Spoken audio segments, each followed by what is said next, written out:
Dear viewers, fellow parliamentarians from across the globe, human rights champions, ladies and gentlemen, I'd like to thank you from the bottom of my heart for the opportunity to make a statement today in defense of the Tigrayan people and their basic human rights.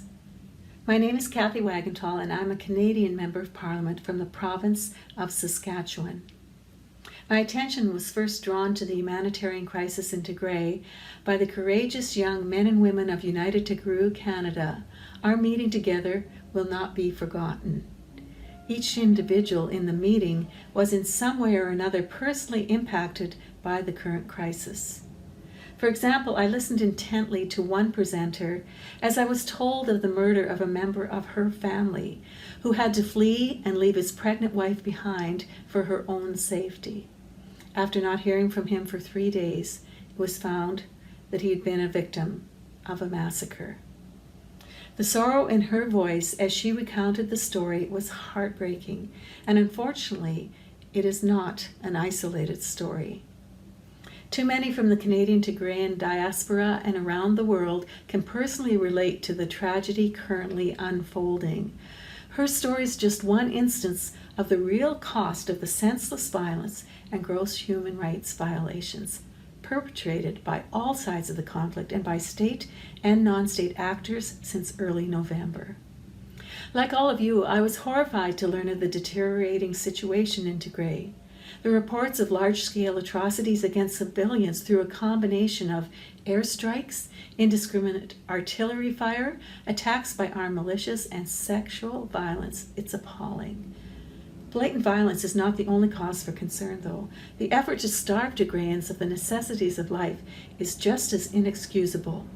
By cutting off access to the internet, telecommunications, electricity, food, water, and humanitarian aid, countless more lives are being put at risk. Deliberate efforts to cut off the Tigrayans from basic needs will not put an end to the conflict. In fact, it works to only deepen the crisis. More than 50,000 have fled to camps in neighboring Sudan, putting the stability of the entire Horn of Africa in jeopardy. The crisis in Tigray is no longer an isolated issue or a minor conflict. It requires the immediate intervention of the global community. Too much is at stake. Nothing is more antithetical to basic human rights than for a group of people to be targeted and persecuted because of who they are, where they live, or what they believe. Time and time again, the international community has uniformly declared these basic human rights as universal rights that cannot be ignored by any state or government. That's why I've publicly called on the Government of Canada to live up to our nation's reputation as a champion for international human rights and actively work to ease tensions in northern Ethiopia. On February 22nd, my parliamentary colleague Brad Redekop and I sent an open letter to Prime Minister Justin Trudeau and Canada's Minister of Foreign Affairs, Marc Garneau. We called on Canada's government to immediately call for an end to the violence and for restraint from all sides and parties involved in the Tigray conflict. Immediately call for humanitarian access to the region and for independent monitoring to be allowed.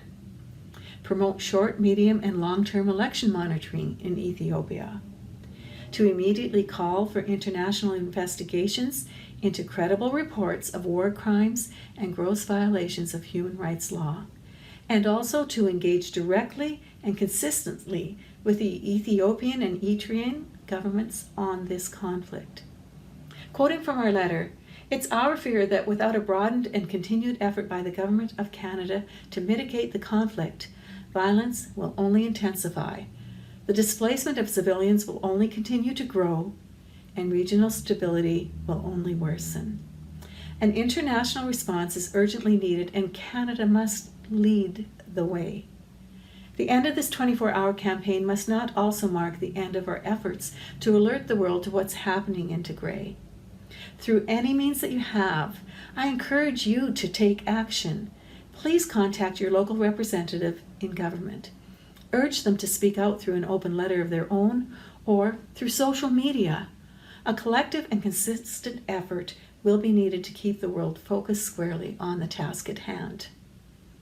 I realize that what I've said today are mere words when the Tigrayan people are in desperate need of action. They need an end to the violence.